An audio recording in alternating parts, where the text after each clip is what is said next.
Voici ce que la Bible dit.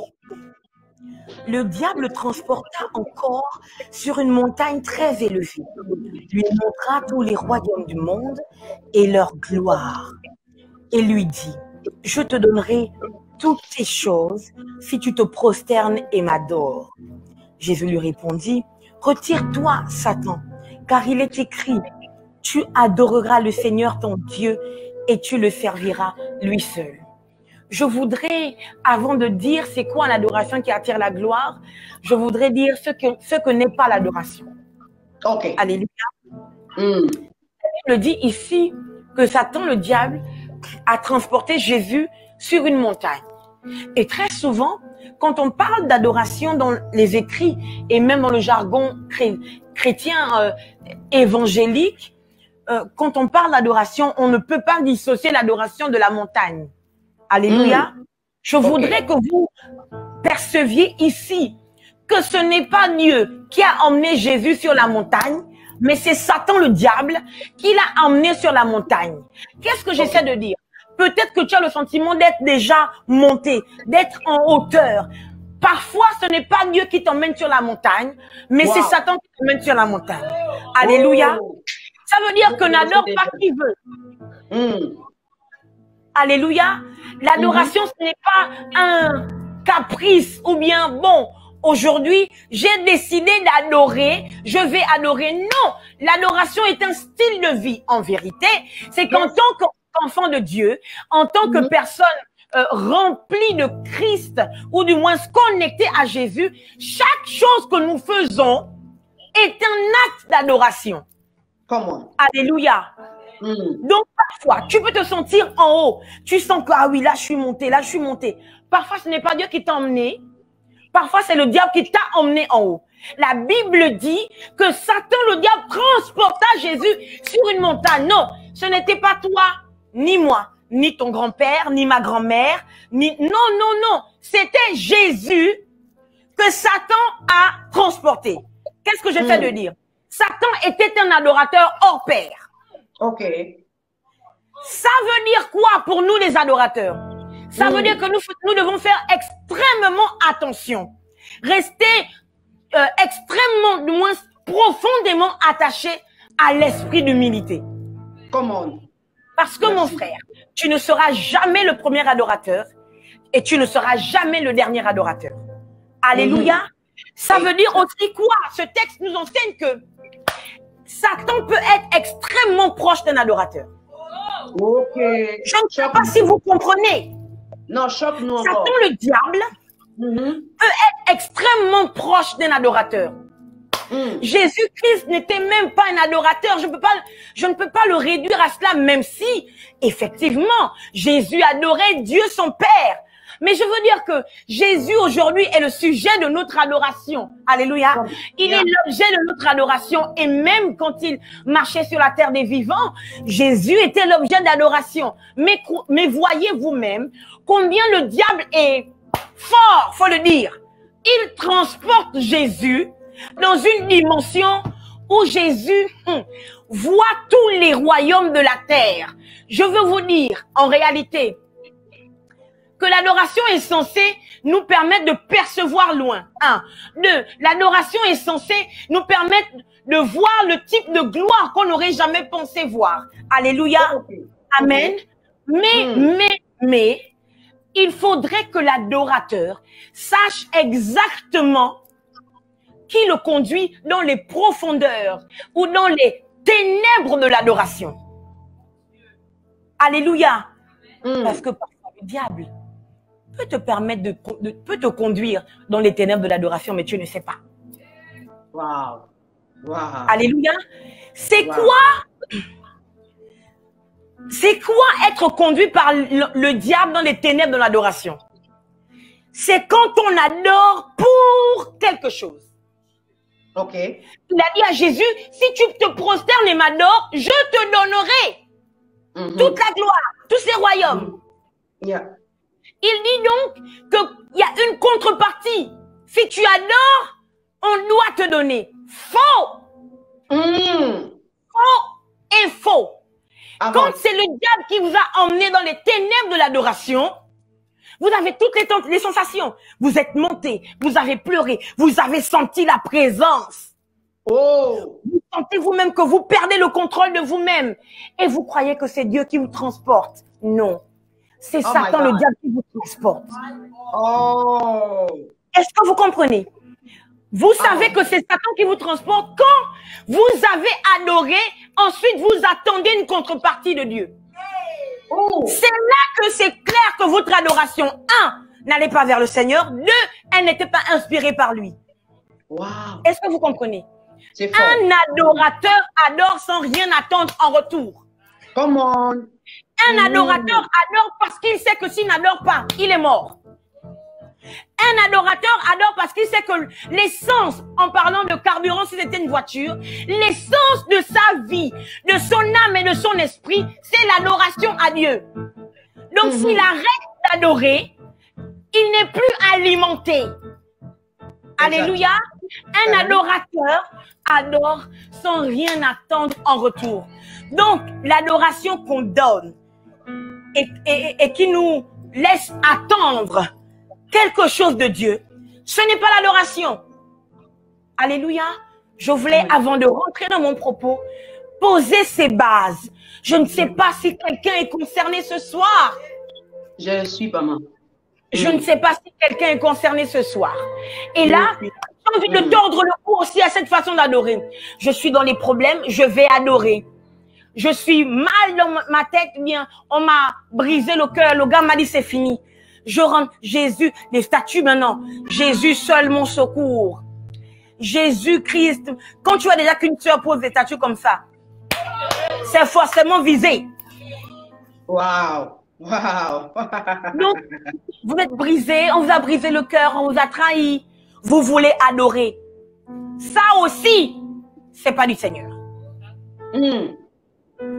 C'est-à-dire que tant qu'on ne vous a pas brisé le cœur, que vous n'avez pas les problèmes, on ne vous a pas diagnostiqué une maladie incurable, vous n'avez pas un grand problème, tant que vous n'avez pas ça, vous n'adorez pas. Non, vous vivez votre vie comme vous voulez. Les temps d'adoration vous retrouvent seulement à l'église. C'est clair que vous n'êtes pas un adorateur, c'est clair. Wow. On est d'accord. Maintenant, quand vous avez des problèmes, vous commencez à adorer.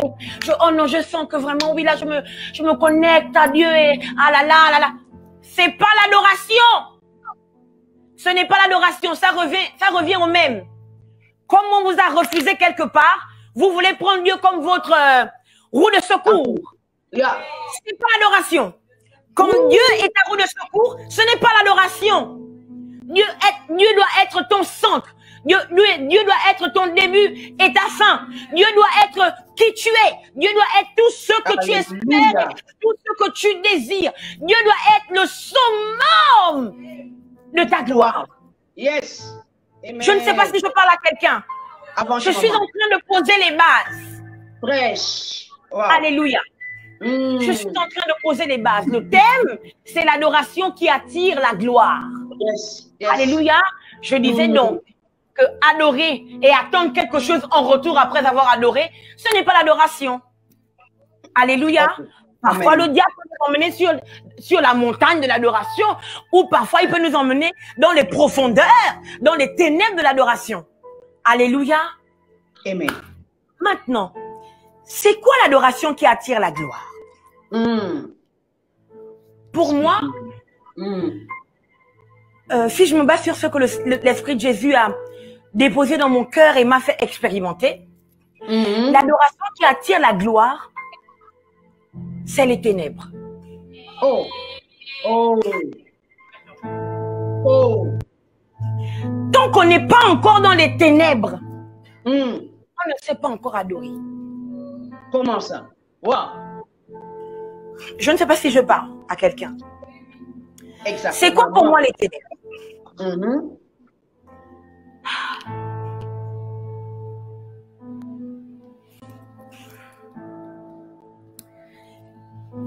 Un véritable adorateur est dans les ténèbres quand sa vie est en danger. Ok. Je veux dire autrement. Je disais au début que si tu attends d'avoir les problèmes pour adorer, tu n'adores pas. Exactement. Alléluia. Mais quand tu prends conscience que chaque jour qui passe, chaque heure qui passe, chaque minute qui passe, chaque seconde qui passe et chaque tierce qui passe, ta vie est en danger, là tu commences à être un adorateur. D'accord. Et c'est quoi le danger? Pour moi, le danger, c'est pas Satan, le diable. Parce que je crois que lorsqu'on a donné notre vie à Christ, Satan ne peut plus rien contre nous. Même s'il envoyait la mort contre nous, la mort serait un gain. Exactement. Alléluia. Amen. Pour moi, le danger, c'est nous-mêmes. Est-ce que tu peux écrire le danger, c'est moi? Le danger, c'est moi.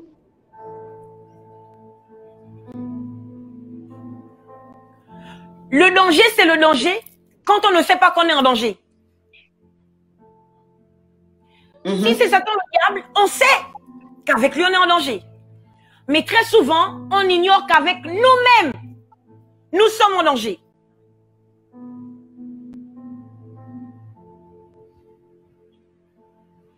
Et donc, qu'est-ce que l'adorateur fait? L'adorateur prend sa vie.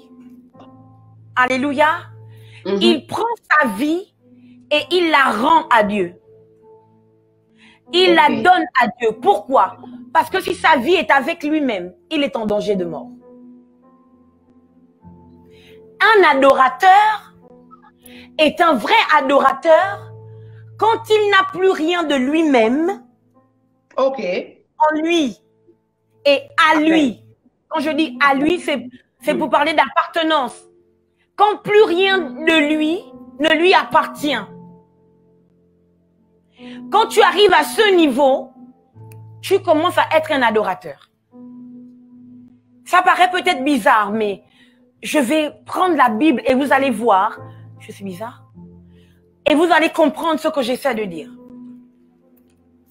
Donc, quand on a adoré et qu'on attend que Dieu nous parle, que Dieu nous rende, on n'a pas adoré. Alléluia. Quand on nous a brisé, on nous a fait du mal et que on va adorer, on n'a pas adoré. On adore chaque seconde, chaque minute, chaque heure. Le fait de m'endormir, c'est adorer. Amen. Le fait de manger, c'est adorer. Amen. Alléluia. Correct. Le fait de me parfumer, c'est adorer. Wow. OK. Le fait de prendre ma douche, c'est adorer. Puisque je suis un instrument d'adoration. OK. Est-ce que vous comprenez? Exactement. Puisque tu es un instrument d'adoration, tout ce que tu fais, tu le fais dans le but d'adorer. C'est ce qu'on dit, faites toutes choses comme aimant le Seigneur. Amen. Toute chose ne veut pas dire seulement les choses de l'Église. Et je n'ai même pas envie de dire, je ne veux pas dire les choses spirituelles. Non, non, non, non. Je préfère dire les choses de l'Église. Parce que même dans l'Église, il y en a plusieurs qui sont loin d'être spirituels. Alléluia. Quand on est un adorateur et quand on est spirituel, quand on arrive à l'Église, on respecte la chaise qui est dans la salle. Ah. Pourquoi? Parce que de la même manière que moi, je suis un instrument d'adoration, la chaise aussi est un instrument d'adoration. OK. Est-ce que vous comprenez? Quand on atteint la dimension d'adorateur, je vous assure que tous ceux qui servent à faire que tout ce qu'on fait autour de Dieu fonctionne, ça devient un instrument d'adoration. De la même manière que je ne peux pas maltraiter mon frère, je ne peux pas aussi maltraiter la caméra de l'église. Pourquoi? Parce que la caméra qui me filme est en train d'adorer.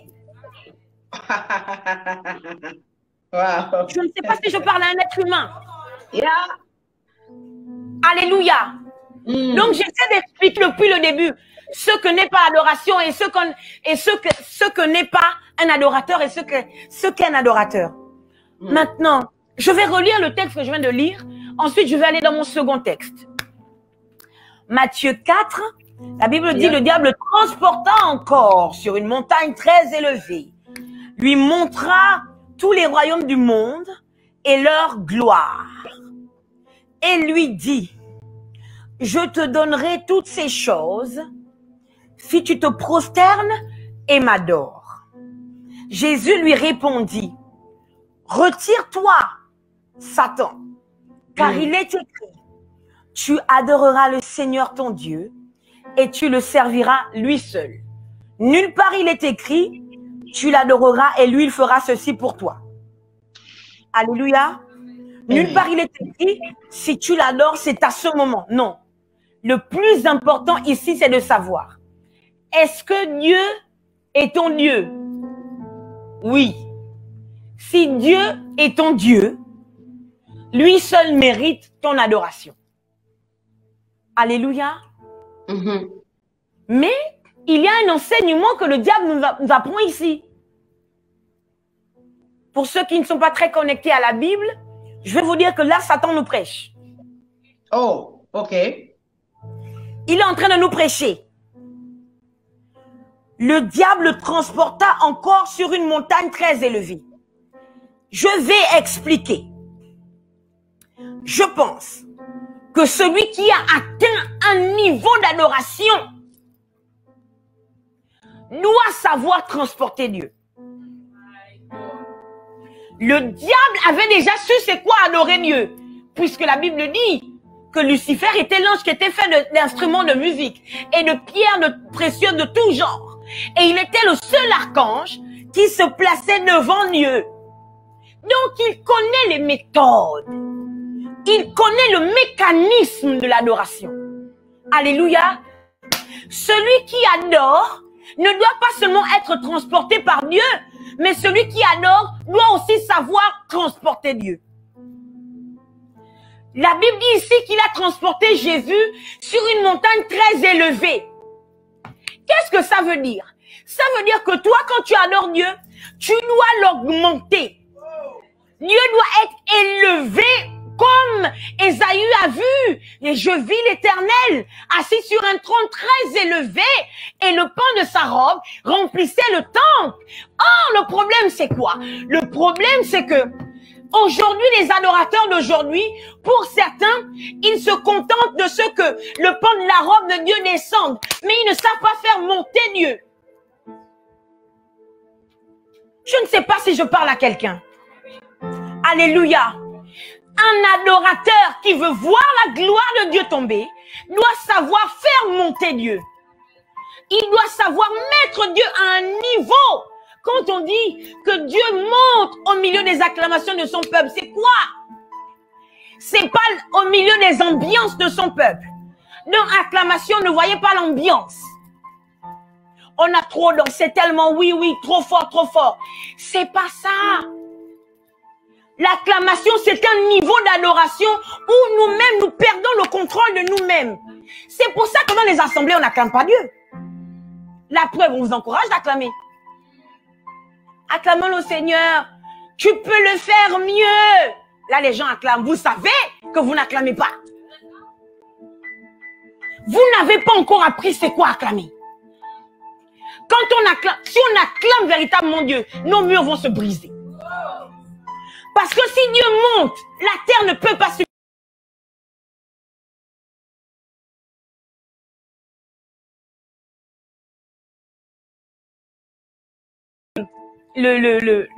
Comment dire?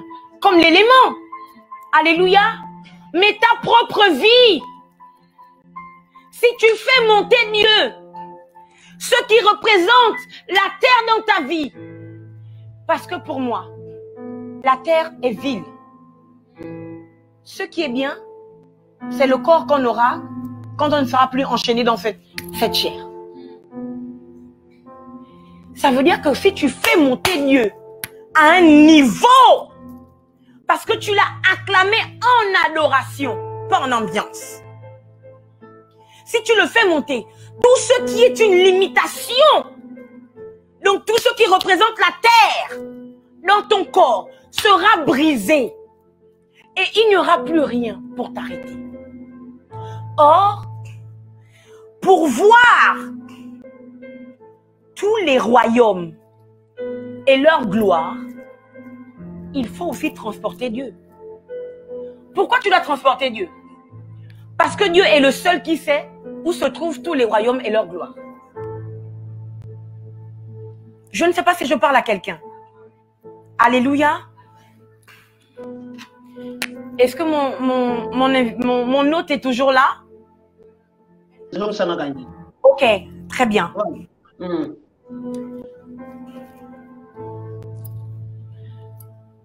Oui, elle est toujours là. Ok, très bien. Très bien. Donc, il dit, je te donnerai toutes ces choses si tu te prosternes et m'adores. Et Jésus, donc, Jésus lui apprend qu'en réalité, non, je ne peux pas. Je ne peux pas le faire parce qu'il n'y a que Dieu seul qu'on doit adorer. J'ai dit que celui qui adore véritablement, doit savoir, en fait, Dieu le transporte, mais lui aussi doit connaître transporter Dieu. Ok. Alléluia. Yeah. Maintenant, je m'en vais dans un autre texte. Je vais le lire maintenant.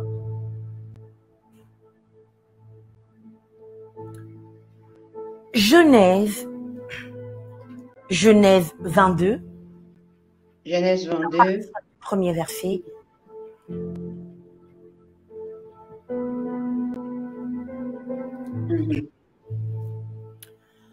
Je lis la parole de Dieu. Amen. Après ces choses, Dieu mit Abraham à l'épreuve et lui dit, Abraham, et il répondit, me voici. Dieu dit, prends ton fils, ton unique, celui que tu aimes, Isaac. Va-t'en au pays de Morija, et là, offre-le en holocauste sur l'une des montagnes que je te dirai. Je vais m'arrêter ici, pour le moment. Vous voyez que Dieu attire Abraham sur une montagne. Alléluia. Comme ça, on a attiré Jésus, a transporté Jésus sur une montagne. Amen. Et Amen. Je disais depuis le début que dans notre jargon chrétien, quand on parle d'adoration, on parle de montagne. Exactement. Alléluia. Et la vérité, c'est que même dans les écrits, il est difficile de parler d'adoration sans qu'il y ait une montagne dans les parages. Alléluia. La Bible dit que Dieu attire Abraham sur une montagne. L'adoration qui attire la gloire, c'est une adoration où on doit tuer. On doit tuer. Avant de dire cela, j'ai envie de dire, il faut qu'un chrétien comprenne que l'adoration est une épreuve. D'accord. L'adoration est une épreuve redoutable dans laquelle on doit tuer. Et je vais arranger ma phrase. L'adoration est une épreuve redoutable dans laquelle on doit se tuer. Et le premier qui nous a montré comment est-ce que l'adoration est une épreuve où on doit se tuer, ce n'est pas d'abord Abraham, c'est Jésus. Avance. Je vais m'expliquer. Je trouve que si on dit on doit tuer, tu vas penser à oh oui, Abraham a donné son fils, Dieu a donné son fils. C'est facile. En fait, il faut que ça te touche toi-même. Il faut se tuer. En fait, les gens n'ont pas tué Jésus. Jésus a accepté de se laisser tuer. Ok. Voilà, belle nuance. Est-ce que vous comprenez? Yeah. Quand Dieu demande à Abraham de donner son fils, Dieu est en train de dire à Abraham, déchire tes entrailles. Tant que tu ne sais pas déchirer tes entrailles, tu n'as pas encore adoré. Wow. Abraham a déchiré ses entrailles. Dieu a déchiré ses entrailles. Jésus s'est déchiré lui-même. Oh. Donc, si tu ne sais pas encore déchirer tes propres entrailles, tu peux adorer pendant 365 jours. Sur 365 jours, il n'y aura rien. Il n'y aura pas la gloire de Dieu. Wow. Je ne sais pas si je te parle, ma soeur, mon frère. Yeah. C'est quoi déchirer ses entrailles? Abraham donnait Isaac, Abraham savait qu'il tuait toutes les générations Aïe. qui porteraient son nom et qui témoigneraient de son existence sur la terre. Comment? Comment? C'est comment Donc ça? tu ne sais pas Mon Dieu. mêler toi-même ta personne dans tes entrailles. Dans tes entrailles, il y a tes enfants. Il y a les enfants de tes enfants.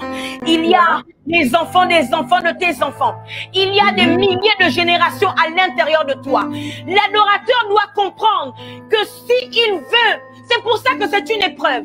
Si tu veux que Dieu t'appelle adorateur, tu dois accepter de perdre toutes les générations après toi. Mais les perdre comment? Les perdre en les tuant dans la main de Dieu. C'est pour ça que Jésus a accepté de lui-même se laisser tuer. C'est ce qui a fait aujourd'hui, quand Jésus, my living God, dans le sang de Jésus qui a coulé, parce que Jésus voulait montrer le comble de l'adoration. Dans ce sang qui a coulé, il y avait ton sang. Il y avait le sang de tes enfants. Il y avait le sang des Américains, le sang des Africains. Jésus a tué le sang de toutes les générations qui allaient lui appartenir dans la main de Dieu. C'est pour ça que même si le diable essaie de te nuire, qu'il essaie de te tuer, il ne peut plus réussir. Pourquoi? Parce que Jésus lui-même t'a tué dans la main de son Dieu. Mon Dieu. Quand tu n'as pas encore atteint la dimension de déchirer tes entrailles, tu n'as pas encore adoré. C'est pour ça que la gloire de Dieu ne descend pas. C'est fort, mon Dieu. Je vais te le dire encore une fois. Cela ne dépend pas de Dieu. Dieu, c'est la gloire. Dieu ne peut rien donner, il ne peut pas donner autre chose que la gloire. Puisque Dieu, c'est la gloire. Donc, tout ne dépend que de toi. Si tu adores et que la gloire ne se manifeste pas, ce n'est pas la faute de Dieu, c'est de ta faute. Alléluia. L'adoration qui attire la gloire, c'est une adoration où celui qui adore déchire ses entrailles. Ok. Celui qui adore déchire ses entrailles. Pourquoi?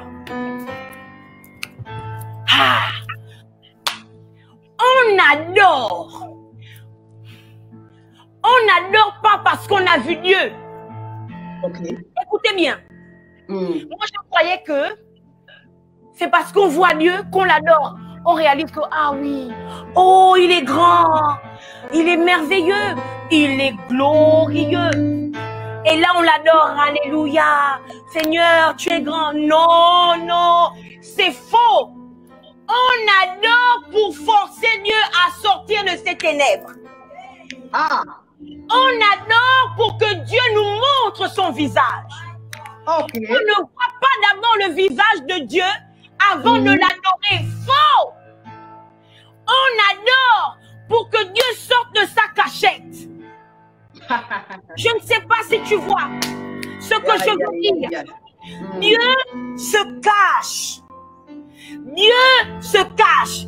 Dieu n'est pas pour tout le monde. Dieu est pour ceux qui cherchent. Il dit, je me laisse trouver par celui qui me cherche. Il dit, si tu me cherches de tout ton cœur, je me laisserai trouver par toi. Et il a bien précisé que c'est de tout ton cœur, pas de tous tes yeux. Okay. Pas de toute ta tristesse parce qu'on t'a plaqué. Pas de toute ta peur parce que l'huissier de justice arrive. Non, c'est de tout ton cœur. Pourquoi? Ton cœur doit être la partie insensible à ce qui ressemble à la terre. C'est-à-dire que quel que soit ce que la terre te montre, ton père est mort, l'huissier est venu prendre toutes tes affaires, on t'a rejeté, on t'a plaqué, ton cœur s'en fiche. La seule chose qui fait bouger ton cœur, c'est Dieu. Yeah. C'est pour ça qu'il dit de tout ton cœur. Il essaie de dire que le cœur, c'est la dîme. Tu peux avoir les frissons quand il te parle. Tu peux sentir que là, tu ne tiens plus. À l'intérieur de toi, ça bouillonne. Mais ce n'est pas n'importe qui peut faire bouger ton cœur. Le seul qui peut faire bouger ton cœur, c'est Dieu. Et je vais mettre une grande parenthèse. Parenthèse large comme ça. Toutes les sœurs, je m'approche bien de la caméra pour être bien en face. Toutes les sœurs et tous les frères qui sentent leur cœur bouger quand un païen les drague et quand une païenne les drague, eux là, ils n'ont pas encore donné leur cœur à Dieu.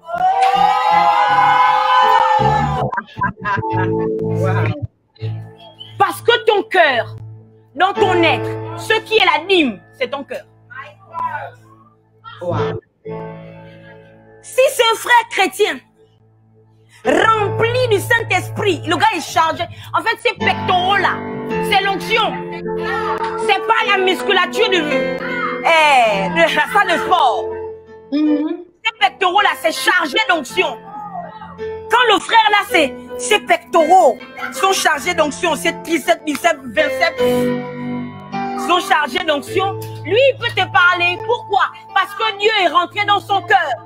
Donc, quand il te parle, ton cœur aussi bouge. En fait, ce n'est plus... Oh. Quand on est un vrai adorateur et que Dieu a rempli, Dieu a maîtrisé notre cœur. Même quand on fait la cour à une femme, c'est plus toi qui fais la cour, c'est Dieu. Dieu est d'accord pour draguer pour toi. La régie. Oh my God. La régie. Ça, c'était une large parenthèse. Vraiment, c'est large. Si Dieu est dans ton cœur, n'importe qui ne peut pas faire basculer ton cœur. Parce que le cœur a sa raison, que la raison ne... C'est faux, le cœur n'a aucune raison. La raison du cœur, c'est Dieu. Et Dieu ne peut pas clamer quand c'est un païen qui vient te faire la cour et puis toi, tu es d'accord. Fais-moi confiance. La charité bien ordonnée commence par soi-même. Dieu va d'abord vouloir que ce soit un frère de l'église qui a son cœur attaché à lui, qui tente sa chance avec toi. Voilà. Voici la parenthèse que je ferme, je mets un point. Et je continue. À la ligne, je lis le texte. Dieu dit, prends ton fils, virgule, ton unique, celui que tu aimes, Isaac, va-t'en au pays de Morija, et là, offre-le en holocauste sur l'une des montagnes que je te dirai.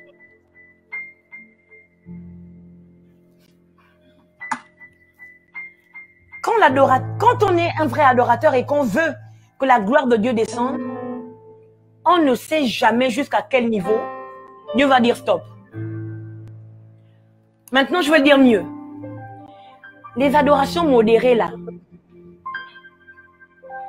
tu chantes, ou bien tu as beaucoup pleuré, tu t'enterres. Tu n'adores pas. En fait, moi je ne sais pas. Vous savez ce qu'on appelle un coma d'adoration. Vous n'avez jamais vécu un coma d'adoration, hein? Vous avez tellement adoré Dieu que vous vous êtes retrouvé le lendemain matin, vous ne savez pas ce qui s'est passé en temps. Tu n'arrives pas à faire la jonction, tu te rappelles seulement que tu as commencé à prier à telle heure, et puis le matin tu t'es réveillé, tu ne sais pas, tu ne sais plus dire est-ce que tu as dormi, est-ce que tu n'as pas dormi. Il faut connaître ce qu'on appelle le coma d'adoration. C'est ça. En fait, il a dit à Abraham, hein, tu iras sur la montagne que je te dirai. Ça veut dire que celui qui adore, il ne sait jamais où Dieu va dire stop.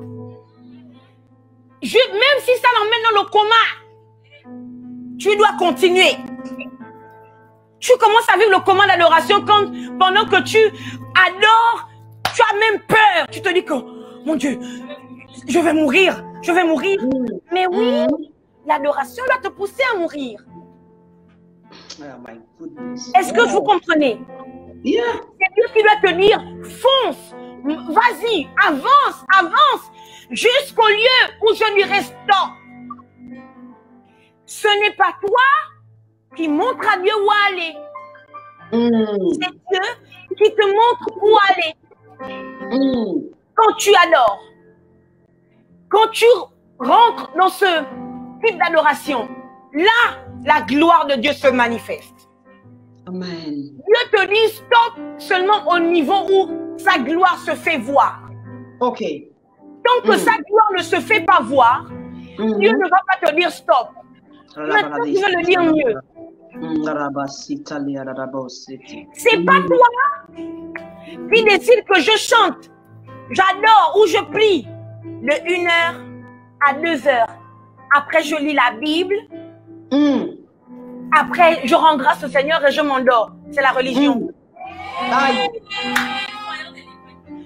Celui qui commence à adorer ne sait jamais quand ça finit. C'est la liturgie. Je ne sais pas si vous réalisez. Celui qui commence à adorer ne sait jamais quand ça finit. Wow. Hey, my goodness. Alléluia. Peut-être que tu vas changer de façon de faire aujourd'hui. C'est pour ça, bon, il y a quelqu'un qui m'a demandé, oh, pasteur Shirley, c'est quand tes temps de prière?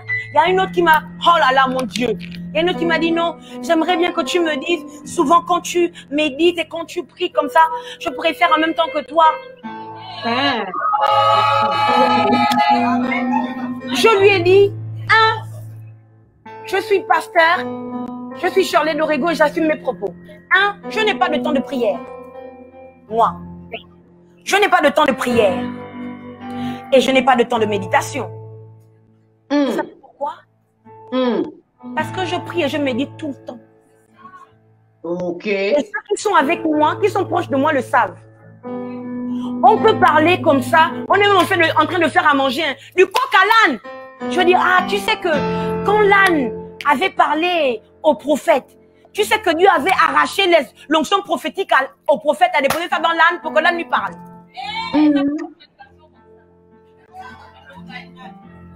Vous savez l'histoire de l'âne et de Balak. C'est Balaam. Et c'est Balaam. Balaam est en train d'aller pour aller maudire. Balaam était un vrai prophète puisque Dieu lui parlait. Faites-moi confiance. Et il était même le genre de prophète que moi j'aime là. Il libère les paroles de malédiction, ça marche.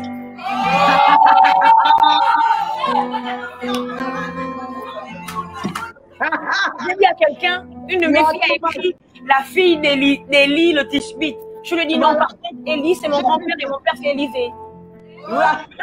Pourquoi? Parce que Élisée, lui, quand il, peu importe tu es enfant, tu n'es pas enfant, tu ne respectes pas, il dit une parole, tu meurs. Exactement. Donc Balaam, il est en chemin pour aller en finir avec Israël. Balaam, grand prophète, il ne voit plus l'ange. Oh! Tu n'as plus la vision prophétique.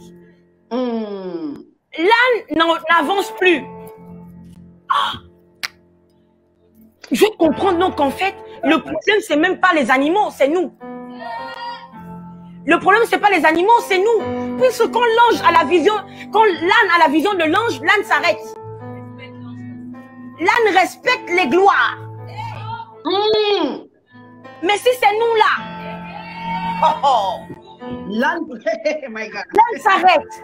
Et Balaam dit, commence à te mettre des coups à l'âne, mais qu'est-ce que tu as? Avance. Dieu prend pour quelques secondes l'onction prophétique qui était sur Balaam. Il dépose ça sur l'âne. L'âne prophétise.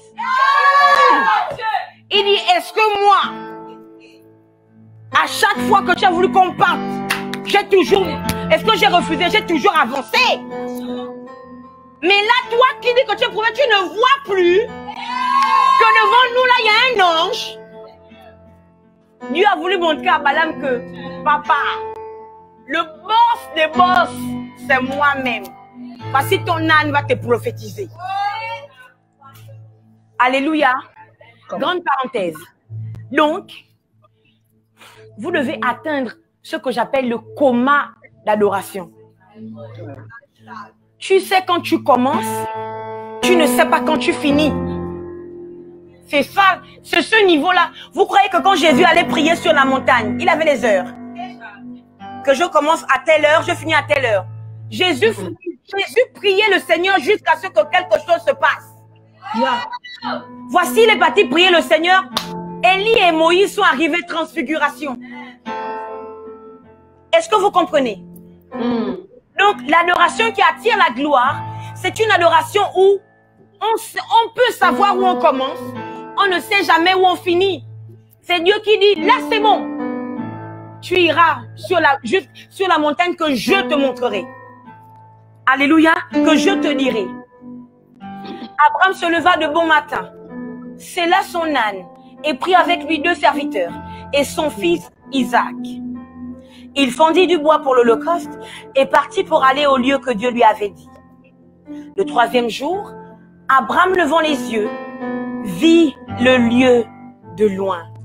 Et Abraham dit à ses serviteurs, restez ici avec l'âne, parce que l'âne là, il prophétise.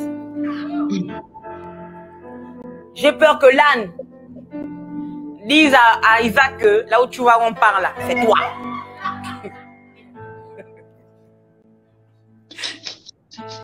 Que l'âne dise à Isaac que là où tu vois là, tu as remarqué que quand tu es en train de marcher, tu n'es pas, il n'y a pas l'agneau. Qui révèle le secret. Abraham a dit, mieux, je vais laisser l'âne ici. Voilà. Ici avec les serviteurs. Moi et le jeune homme irons jusque là pour adorer et nous reviendrons auprès de vous. Antonia, il y a un problème avec l'ordinateur.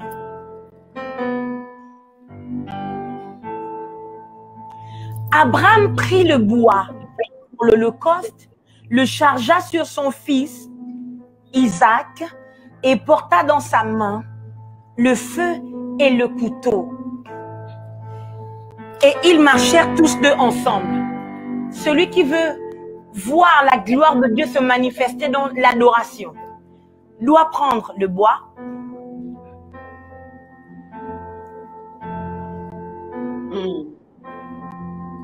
doit se prendre lui-même. Et là, je parle d'Isaac. Parce que Isaac, c'était tout.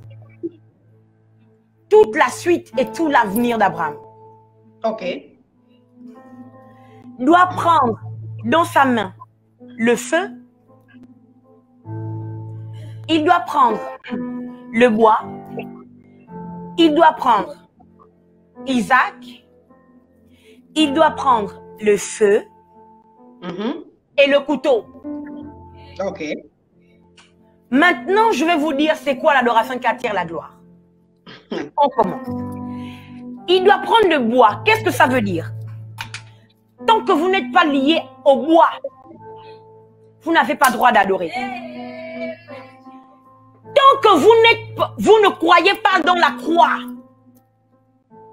et dans l'œuvre de la croix, vous n'avez pas le droit d'adorer et vous n'êtes pas des adorateurs.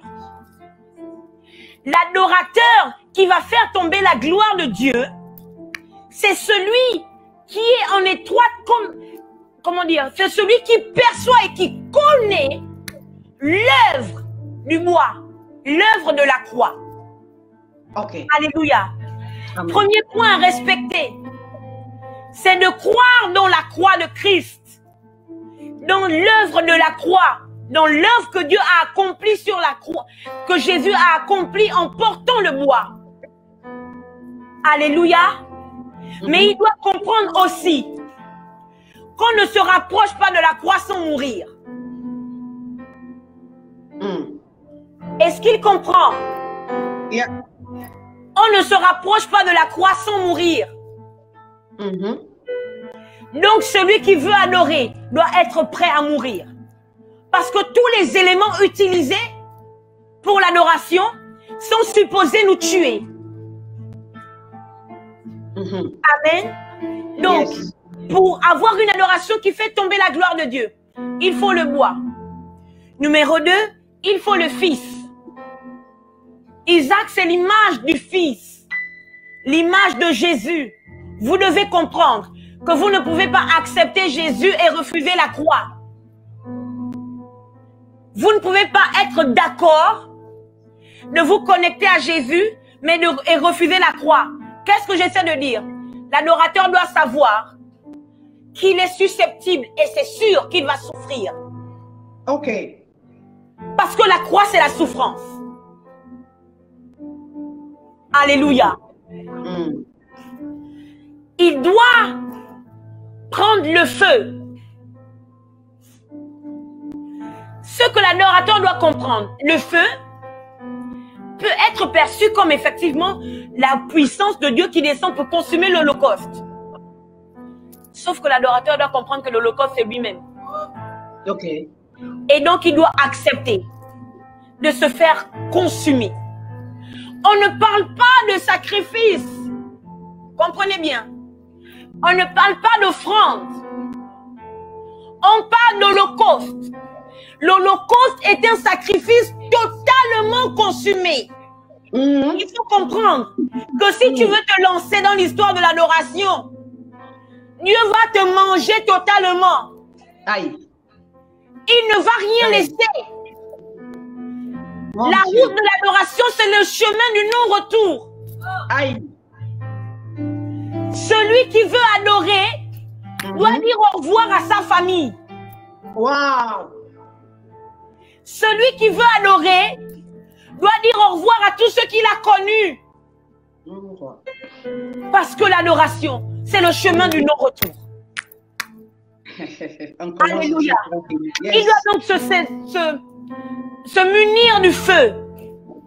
Le feu, c'est pour être consumé totalement et entièrement. C'est pour ça que je disais que ça n'a rien à voir avec ça. C'est le cœur. Et Dieu ne remplit pas seulement une partie de notre cœur, adorateur. Il remplit tout notre cœur. Et celui qui a le droit de partager notre cœur avec Dieu, ça doit être un enfant de Dieu. Pas un gros païen. Alléluia. Il doit se munir donc du feu. Il doit se munir ensuite du couteau. Je ne sais pas si vous comprenez. Exactement. Dieu n'est pas un... Comment on appelle ceux qui créent les incendies là? Les pompiers. C'est pas un pyro... C'est ça. Un pyromane. Un pyromane, oui. Non. Dieu n'est pas un pyromane, mon ami. Non. Il n'est pas un pyromane. Je vais t'expliquer. Pourquoi tu dois te saisir du couteau? Parce que tu dois sentir la douleur.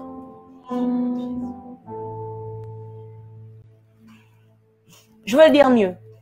Si Dieu était un pyromane, il aurait simplement enflammé, tu serais consumé, il n'y aurait pas eu le sang.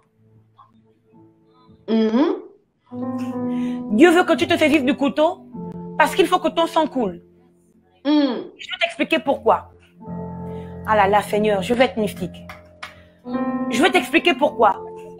Parce que Dieu recueille le sang. Dieu recueille le sang. Je t'explique. La Bible dit que la vie est dans le sang. Yeah. Quand ton sang aura coulé, que Dieu aura recueilli ton sang, même si après tu es consumé, au final, tu n'es pas mort. Pourquoi? Parce que tu subsistes dans ton sang. Pardon, est-ce que vous pouvez écrire « Je subsiste dans mon sang ». Yeah. Je subsiste dans mon sang. Est-ce que vous comprenez pourquoi est-ce que Jésus n'est pas mort avec une arme à feu? On n'a pas tiré comme ça et puis il est mort sur le champ. Non. Le sang de Jésus a dû couler. Et Dieu a recueilli le sang de Jésus de plusieurs façons, de manière étrange. Ce jour-là, Dieu avait pris la forme de la terre pour boire le sang de Jésus, pour récupérer le sang de Jésus. Parce que Jésus subsistait dans son sang et nous subsistons aujourd'hui dans le sang de Jésus. Amen. Amen. Donc l'adorateur ne doit pas avoir peur de prendre le couteau. La finalité, ce n'est pas... En fait, il ne doit pas... Ah là là là là là là.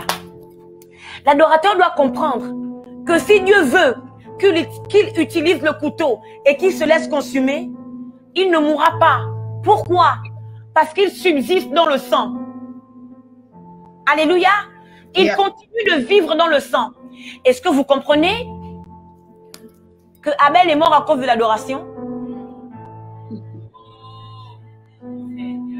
Bien-aimé dans le Seigneur, Abel est mort à cause de l'adoration dans le livre de la Genèse. Alléluia. Amen. Et Abel revient dans un des épîtres, je ne sais plus si c'est hébreu ou lequel, où on dit le sang de Christ crie plus fort que le sang d'Abel.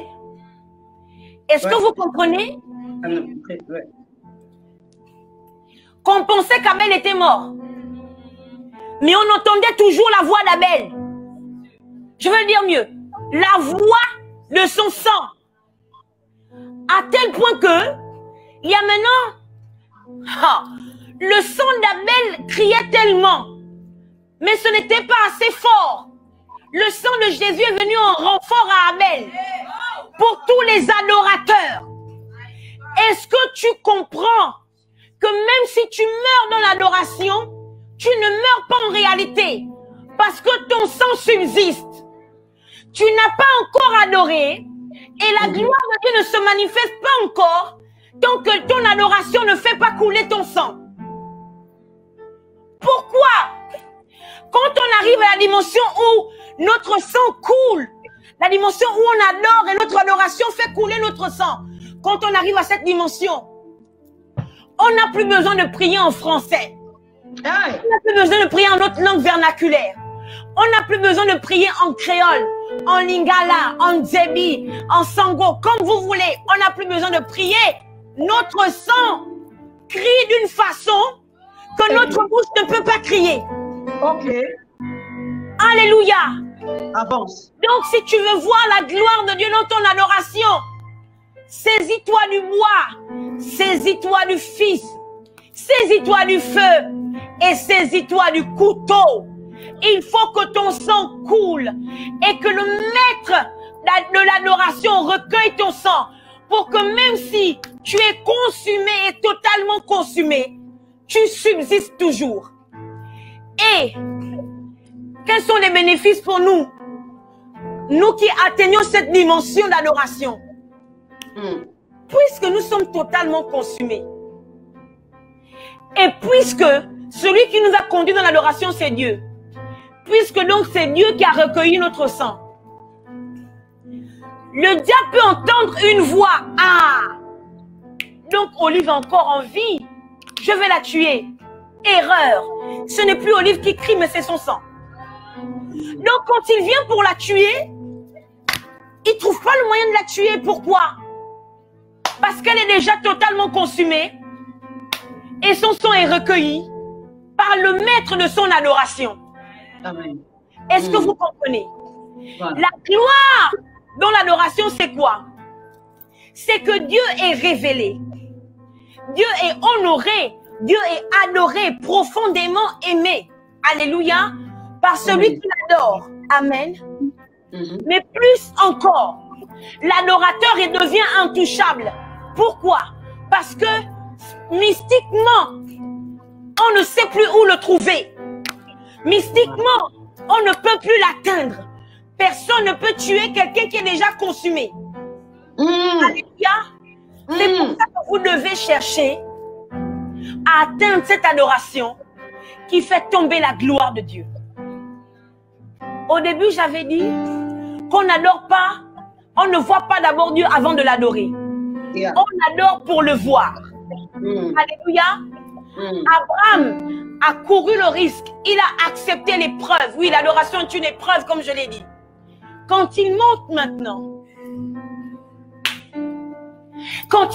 maintenant, Saint-Esprit, aide-nous. Quand il monte maintenant, my living God, Abraham a compris que ça ne servait à rien de résister et de réjamber, puisque de toutes les façons, cet Isaac, c'est Dieu qui le lui a donné. Mais toutes les données sont claires. Abraham était vieux, Sarah était vieille. Ils ne pouvaient plus avoir d'enfants. Mais ils ont eu cet Isaac, donc c'est Dieu. Eh bien, si Dieu me le demande, autant le lui rendre. Voilà. Parce que si finalement je le garde, peut-être que je le garderai pour la destruction. Un adorateur qui se conserve pour la destruction. Oh Un yeah. adorateur qui s'économise pour sa propre destruction. Un adorateur ne doit jamais s'économiser face à Dieu. Un adorateur ne doit jamais se conserver face à Dieu. Non, non, non, non. Un adorateur doit savoir se livrer, se donner. Un adorateur doit dire à Dieu, tu en veux encore? Tu en veux encore? Prends encore, prends encore. C'est ce que l'adorateur doit faire. Et donc, quand Abraham est monté et qu'Abraham a dit, bah, c'est lui qui me l'a donné, cet Isaac, autant le lui rendre. Mon Dieu, Abraham ne savait pas. Abraham n'avait pas vu Dieu. Abraham ne savait même pas ce qui se passerait. My living God. Abraham a dit, mais l'enfant lui demande, Père, nous avons le feu, nous avons le bois, mais où est l'agneau? Et Abraham a dit, l'Éternel se pourvoira. Il n'a pas dit, l'Éternel pourvoira. C'est deux choses différentes. L'Éternel se pourvoira, my living God. C'est comme s'il est en train de dire, Dieu, il aurait pu dire l'Éternel donnera par exemple. Il a dit l'Éternel se donnera. L'Éternel se pourvoira. Alléluia. Yeah. Mon Dieu, quand il monte, quand il déclare cette parole, Abraham met sa foi à un niveau. Le niveau de foi d'Abraham force Dieu à descendre voir qui est cet homme qui est semblable à lui. Puisqu'on dit que rien n'est impossible à Dieu et tout est possible à celui qui croit. Ça veut dire que celui qui croit donc c'est Dieu. Donc quand Abraham dit l'Éternel se pourvoira, il force Dieu à descendre pour dire, mais quel est ce gars qui est semblable à moi, qui est comme moi? Et quand il arrive, est-ce que vous comprenez que lorsque Abraham veut tuer son enfant, Dieu dit, Abraham, épargne l'enfant. Je sais maintenant que tu m'aimes. Parenthèse. Donc, si tu n'es pas capable de te tuer, tu n'aimes pas Dieu. Si tu n'es pas capable de tout tuer, de tout abandonner, de tout, tu n'aimes pas encore Dieu. Je sais maintenant que tu m'aimes. Et la Bible déclare que Abraham regarde dans un coin. Vous savez que ce n'était pas un agneau? S'il vous plaît. On est là. Est-ce que vous savez que ce n'était pas un agneau qui était accroché, qui avait ses cornes accrochées dans les buissons? C'était le buisson, non? Un peu comme le buisson qui était embrasé de feu, qui parlait à Moïse. Moïse. Dans le buisson en question, Dieu était enfermé dans le buisson et dans le feu. On est d'accord?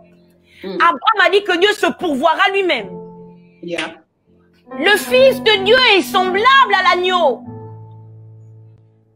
Le père de l'agneau, c'est quoi? Écrivez-moi en commentaire, je vous en prie. J'ai envie de pleurer parce que je sens la gloire de Dieu. Wow. Le père de l'agneau, c'est qui? Le père de l'agneau, c'est le bélier. Est-ce qu'on est d'accord? La Bible déclare que dans le buisson se trouvait un bélier. Dieu est descendu lui-même se tuer pour Abraham. Dieu a dit à Abraham, si tu es capable de te tuer parce que tu veux m'adorer, moi je vais me tuer pour toi. Abraham, my God, c'est quoi l'adoration qui fait tomber la gloire de Dieu? C'est l'adoration qui emmène Dieu à se tuer lui-même pour toi. Tant que Dieu n'est pas capable de se tuer pour toi, tu n'as pas encore fait tomber la gloire de Dieu. Tant que Dieu n'est pas capable de tout laisser, il a dit, oh Israël, je t'aime. Je donnerai pour toi en rançon des peuples. Je donnerai l'Égypte pour toi. My God. Est-ce que vous croyez que l'Égypte n'était pas dans le cœur de Dieu? L'Égypte était dans le cœur de Dieu.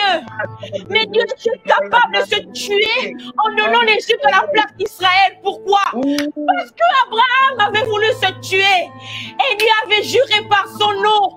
Abraham, tu voulais te tuer toutes les générations, toute ta descendance. Moi aussi, je vais me tuer pour toi. Tant que Dieu ne se tue pas pour toi, tu n'as pas encore adoré. Tant que Dieu n'est pas capable de vendre des peuples pour toi, il n'y a pas encore eu la gloire dans ton adoration. Je ne sais pas si je parle à des Abraham ce soir. Je ne sais pas si je parle à des Isaac ce soir. My living God. Isaac était comme son père. Si tu es un adorateur, tu dois savoir enfanter des adorateurs. Isaac était un adolescent et Abraham était extrêmement vieux. Isaac aurait pu pousser son père pour que son père ne le lie pas. Mais Isaac avait le même sang qu'Abraham. Isaac était quelqu'un qui acceptait de mourir pour Dieu. My living God, je prie maintenant que chaque personne qui me regarde soit capable d'enfanter des personnes qui vont aussi mourir pour Dieu. Mon Dieu, je prie que chaque personne qui me regarde soit capable d'enfanter des personnes qui vont faire que Dieu accepte de se tuer pour elle. Wow. Je ne sais pas si je parle à quelqu'un. Tu ne peux pas adorer si tu n'as pas encore poussé Dieu à se vendre. C'est pas possible. J'ai mangé des boussotos la blague.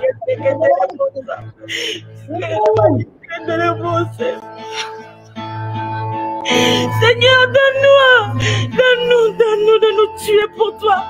Donne-nous, Seigneur, les intérêts avant les nôtres. Les intérêts avant les nôtres, Seigneur, mon Dieu.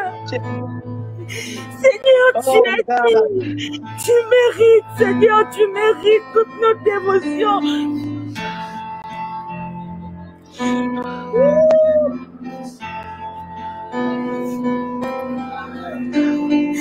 Seigneur, si j'enfante, Seigneur, laisse-moi enfanter des adorateurs. Si je suis un Abraham, je veux enfanter des Isaac qui vont me suivre sur le chemin de l'adoration qui conduit à la mort, à l'abandon.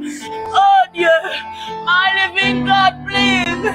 Oh Dieu, cela n'est pas donné par un homme, mais juste par toi. Juste par toi, Seigneur. Seigneur, s'il te plaît, Seigneur, je veux connaître plus. Je veux connaître plus. Je veux connaître plus. Je veux connaître plus.